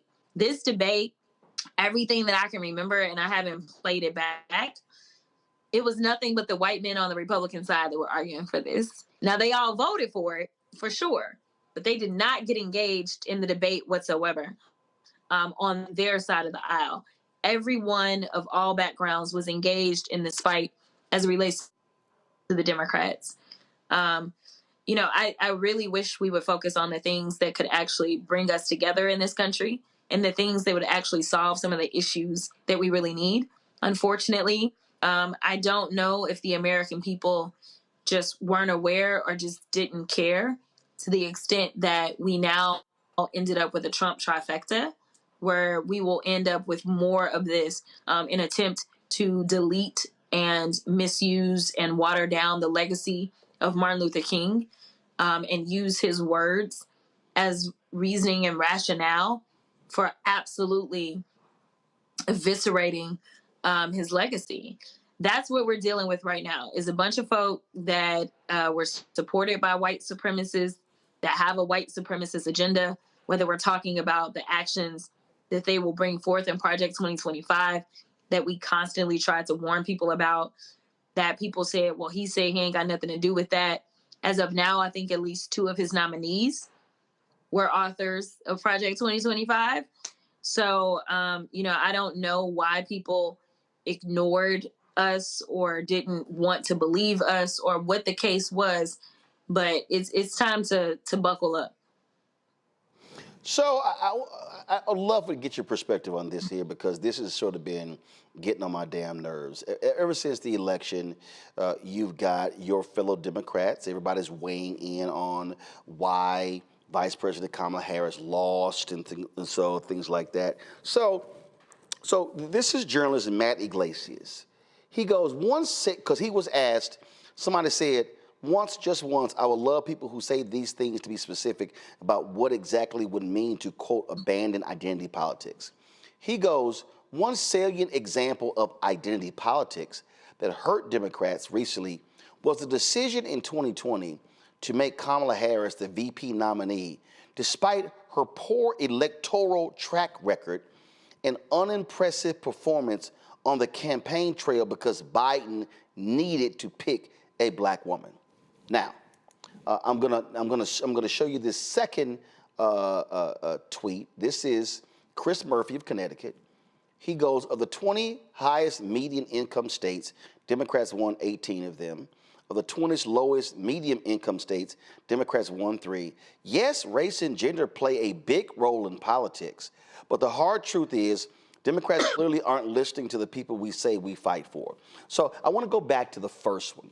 That is what Matt Iglesias had to say. Here's what I find to be very interesting, Congresswoman, since Matt desires a salient example of identity politics. In 2008, there was a guy who ran for president. His name was Senator Barack Obama. In 2008, there was a guy who ran for president. His name was Senator Joe Biden. This is the same Senator Joe Biden who ran twice previously for president and failed miserably. He had, quote, go back to the tweet, he had a poor electoral track record. He was unimpressed. He had an unimpressive performance on the campaign trail. But in 2008, Obama secured the nomination. And do you know what all the talk was in D.C.? Obama's going to need to pick a white man who can talk to those Rust Belt white people. And so he needs to pick somebody who has serious foreign policy experience. So who does he pick? He picked old Joe, a white man. What's interesting is that Matt Iglesias acts as if Joe Biden was not unimpressive in running for president. Mm-hmm. Sure, he was reelected as a senator, Vice President Kamala Harris, but she was elected as a senator from California. But people actually said Obama needed to pick a white man. He picked a white man. But Matt, it's amazing how Matt and other Democrats act as if his white male identity politics, oh, that didn't exist, that it was identity politics. And then Chris Murphy talks about these states, these low states, they're red states. Democrats, please show. Democrats passed the Affordable Care Act. Who has that helped more? Broke people in red states. Who has benefited more? White men in red states because of health care. When you look at the economic policies, that's helped those people in the red states. So I'm trying to understand, maybe you can help me, whether it's Murphy or Bernie Sanders and others, explain to me how we have to do better to working class people. Show me where the policies aren't helping them. They're not voting because of the policies. They're voting because of culture. Yeah, you're absolutely right. I mean, when you ask people, tell me exactly which economic policy Trump proposed that most impresses you, they can't answer that question. And you know, like I know, that I traveled the entire country. And so this wasn't about this. And I kept telling people, I remember the last church that I visited in Atlanta, Georgia, and I said, this is going to be a vibes election, because if you want policy, she's got it. If you want policy from him, he's got concepts of policies, or he's got Project 2025, but he doesn't have the policies. And the interesting point that you just made is that in those states where they are thriving economically, they are democratically run. So, like, yes, Louisiana is constantly having a problem.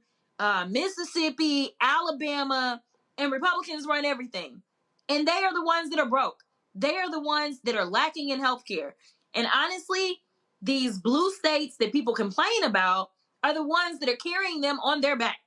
So, you know, listen, for everybody that wants to talk about states' rights, you know, I thought that it was an interesting move that the governor in California decided to make, where he said, I'm going to call a special session. We going to keep our coins here, because guess what? California got a lot of money. California contributes to take care of these other states that ain't got no people, and consistently put people in based upon, oh, you know what? Well, we are the party of religion. No, y'all not. Have you seen the top of your ticket? Have you seen his nominees? I mean, he's got at least 3 people that he nominated that have sexual assault allegations in some way around them, including his own sexual misconduct situation. So no, don't preach to me about religion. And as I try to tell people all the time, if you religion, go to church, but don't try to find it in your politician. because that's not our job. And this is coming from somebody that is the child of a preacher. I will tell you that if I had to assess anything, it is our communication. People don't know what we're doing, number one. So, it's kind of like the fact that people felt as if Trump cared about them when it came down to the stimulus checks. They thought that that was Trump. That was a failure of communication on our part. The fact that people don't truly understand who has the power of the person, how these things work, that is a problem that we have on education. So we've got to do better, and we can't just come out at election time and try to educate people. We've got to consistently educate them. We've got to consistently call them out immediately when things happen. And we also have to say, when it is a culture war, let me redirect you, because they decided that they were going to distract you, and make sure that you're pointing that out. But listen, here's the deal. I consistently heard on the trail, well, he's a businessman and he's strong. Those are the two things people would say. They would tell us Democrats are weak, and they felt like he was strong and that he was going to fix whatever pain they were feeling economically because he's rich. He's a businessman. Well, this is a brand that he's been building way before he ever ran for the presidency. And so it is hard to overcome that, because he had a solid brand that people bought into, and they also believe that he's authentic. All the gaffes and nonsense that he was making, they were like, oh, at least we know what we're getting with him. He's real. They felt as if they did not know the vice president, because even though she had been elected and had a great track record, she only had 107 days to brand herself outside of being Joe's vice president. And so people don't understand how difficult it is to kind of overcome some of that. I did hope that with everything that he was doing, that people would say, and with him being very clear about where he was with Roe and that kind of stuff, that people would say, you know what, I got to get out and I got to vote against him. But a lot of people decided to stay at home. And it's unfortunate, because we all are about to feel the effects of that. Absolutely. You ran for the Democratic Policy and Communications Committee, lost to Congresswoman Debbie Dingell. That to me is a part of this. Communication is critically important. You're absolutely right. I said for 3 years on this, all 4 years, that the administration was doing a horrible communicating policy. They were passing things, not talking about it. Not only that, amazing work happening when it comes to criminal justice reform in the Department of Justice.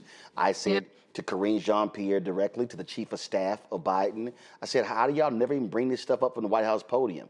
And so it was just crazy. And I really do hope that the House Democratic Caucus listens to you. And again, I get this is nothing. I got great respect for Congresswoman Debbie Dingell, but here's the reality: I've never been contacted by her office. Never. My whole deal is, if you're trying to communicate, stop only talking to MSNBC.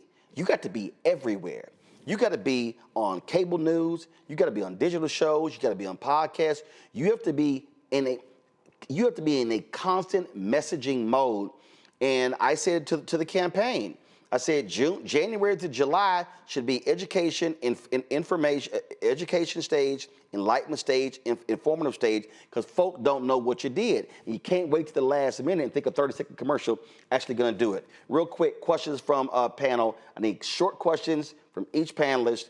Kelly, you go first.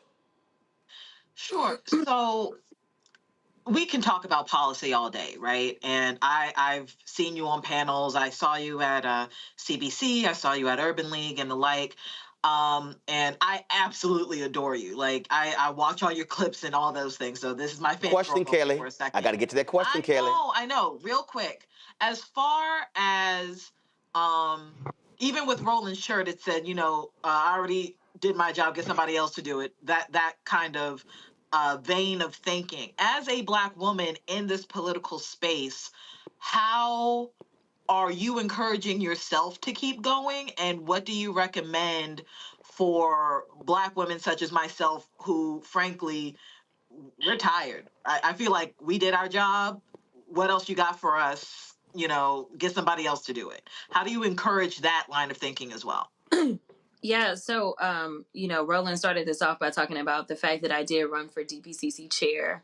And this was really to stretch my caucus because the times are different. A lot of my colleagues said, they had committed to Debbie 2 months ago. 2 months ago, as I explained in my speech, because I took all the time to really talk about what I was doing, I was actually traversing the country and trying to do everything that I could to make sure I could save democracy. I had raised over $4 million for this caucus. The raised goal as freshman leadership representative was $500,000, so I raised 8 times as much money as required. I made sure I gave out close to $400,000 or more to frontliners or red to bluers, either directly for myself or I raised for them, and I gave the caucus approximately $200,000 myself. So I was not sleeping. I was working. I was not seeking a position. And I think that we do get into this rut sometimes, specifically within kind of the party structure, where it's like, well, let's just kind of keep doing what we've been doing versus kind of challenging ourselves to kind of think a little differently. I also did not know, going more so to your point, how much I really was willing to do. I needed to take some time after the election and reflect. And the vice president called me about 2 or 3 days after the election, and she did what she always does. As difficult as it was for me to get out of bed, she was the one that reminded me of why I do this work. I don't do this work for me. I do it for the people that I serve. And so while I think that it is important that Black women take our rest, we rejuvenate, and we decide how we want to move forward, I think that at the end of the day, we have been so loyal because we know that the stakes are just too high. We know that we want better for our families, and this is what it looks like. It looks like us doing the heavy lifting. But I definitely believe that we've got to take our rest. But when I look for inspiration, I think about the college girls that were texting me, DMing me, saying how much they look up to me, the itty bitty girls that for whatever reason know my name and show up in the Capitol. And I think it's never been about me. It's been about the future generations and really wanting more for them. But it's important that we get our rest and we decide how we want to move going forward. And I think it is going to be important that we harness our power collectively and make demands and say, if you want us to work for you, these are the things that we're going to need in return, because we will have to have some assurances before we go out and break our backs again. Matt? Yeah, so Congresswoman, you're incredible. It's amazing to see the work you've done. My question for you is, what is the most pressing legislative issue for you at the start of the new Congress? What are you, hitting the ground running on legislatively? If I'm being real with you, I don't anticipate we're going to have too many legislative wins coming out of a Trump trifecta. I mean, we know that this has been the most unproductive Congress in the history of the Congress, and they only had one lever of control. It looks like the majority that the Republicans will have in the upcoming Congress is going to be even slimmer. So we're really going to be on defense. The things that we really need to get done are things such as the Farm Bill, because we're now 2 years behind. But I don't anticipate anything good for us. So at least I know SNAP benefits are safe so long as a Farm Bill has not gone through. But we definitely need to make sure that we're supporting our farmers so that they can hold on to their farms, so that we are not importing all of our food. That is a really big issue for me, considering that we have so many in this country that are already food insecure. Other than that, we're going to have, a few of our yearly must-pass things. I am concerned about whether or not the government will shut down, because we know the last time that the government shut down, it was when Trump had the presidency. That will be devastating for us if he does shut us down. So for the most part, it's just a matter of playing defense. You know, obviously, if we were looking at Democrats being in control, repro would be at the top of the list. Voting rights would be at the top of the list. Criminal justice reform would be at the top of the list. I am hoping that in the lame duck, there's a letter that we're about to send to the president requesting that anyone who is currently incarcerated under the 18-to-1 disparity as it relates to crack cocaine, hoping that the president will commute those sentences so that those that are still sitting there under those disparities, that they can be recalculated to the 1-to-1. That is something that this AG, as it relates to his prosecutions, it was always 1-for-1. So we're hoping that we can do that and get some folk out of prison that have been sitting way too long, and reduce the sentences of others. We know the numbers. We worked with the Sentencing Commission to get the numbers. We know how many how many people would actually come home. So we are about to push it out, and we hope to get the support of the president. I did have an opportunity to sit down with the Attorney General sometime before the election to talk about this being something that I really wanted to push for in the lame duck. So that's really kind of like my one big Hail Mary that I'm trying to make sure we can throw. But that's obviously before January. Come January, it's just going to be defense. Michael. Representative Jasmine Crockett, could you please explain briefly what the Dismantle DEI Bill of 2024 is? Because according to USA Today, if it became law, it would effectively close all federal DEI offices and eliminate federal DEI programs. We know that's part of Project 2025. Also, how are these white men on the committee defining the term woke? I hear them use the term woke, but they never define it. Thank you. Yeah. And great job in the committee educating them. Thank you. They definitely don't have a definition of woke. As far as I'm concerned, if it's the opposite of what they want, then they consider it woke. As it relates to the bill, you're absolutely right.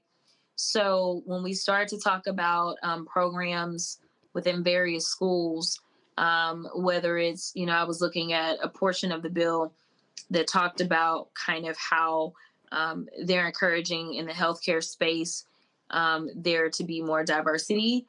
And we obviously already are in a great shortage as it relates to healthcare because of COVID-19. It would remove all funding that would help those that are historically disadvantaged from being able to get funds that would help them to potentially, be able to pursue their education. There was an amendment that specifically was put in by Rep. Presley that was specifically put in to make sure that HBCUs would not be defunded under this. Oddly enough, it did pass unanimously. So that was thrown in there because theoretically that could happen. Also, there's a provision that prevents someone who's been in any of these offices from transferring to another office. So if you ever worked in a diversity, equity, and inclusion office, then you would be prevented from transferring to another governmental kind of agency. Usually, if something gets shut down, then you have protections that allow you to go and transfer somewhere else. But basically, any funding that in any way is attempting to increase diversity in the federal government, it would be gone, as well as any positions, as well as the data showing us, this is how many. I want to say it was the FBI, how they now have to report the encounters, or at least keep track of the encounters and things like that. It will get rid of all of that. Okay, thank you. All right, then. Well, Congresswoman Crockett, listen, Thanksgiving is coming up. Get some rest. Enjoy the fam. And then, of course, got Christmas happening December. There's work that still can be done. And you're right, come January 20th, we are going to be in a state of war, battling folks who want to dismantle everything. And what I keep telling people, look, focus on that, build locally, and then also focus on 2026, because you can stop that nonsense in 2026 by voting the right way. So get rest, but also we got to stay focused and get to work. Absolutely. Good to see you. Appreciate it. Thanks a lot. All right, Kelly, Michael, Matt, I appreciate y'all as joining us on the panel as well. Thank you so very much. Folks, that is it. I want y'all to have a fantastic weekend. It is going to be a weekend of absolute rest. So do me a favor, though. Please support our Bring the Funk fan club. You can join us by contributing via Cash App. You can utilize the app Stripe. This is the QR code right here. Then you use this. Then you can, of course, donate via Cash App. You can also see your check and money order to P.O. Box 57196, Washington, D.C., 20037-0196. PayPal is R Martin Unfiltered. Venmo is RM Unfiltered. Zelle, Roland at RolandSMartin.com. Roland at RolandMartinUnfiltered.com. Don't forget, you can also download the Black Star Network app, Apple phone, Android phone, Apple TV, Android TV, Roku, Amazon Fire TV, Xbox One, Samsung Smart TV. Be sure to get a copy of my book, White Fear, How the Browning of America is Making White Folks Lose Their Minds. Proceeds from the book come right back into the show. You see the bookstores, Barnes & Noble, Amazon, Target. You can also download the audio version on Audible. And folks, if you're looking to get, guys, come on. If you're looking to get merchandise, Roland Martin Unfiltered merchandise, you can do so. This is our new shirt. Don't blame me. I voted for the black woman. You can get that, of course, by going to rolandmartin.creator-spring.com.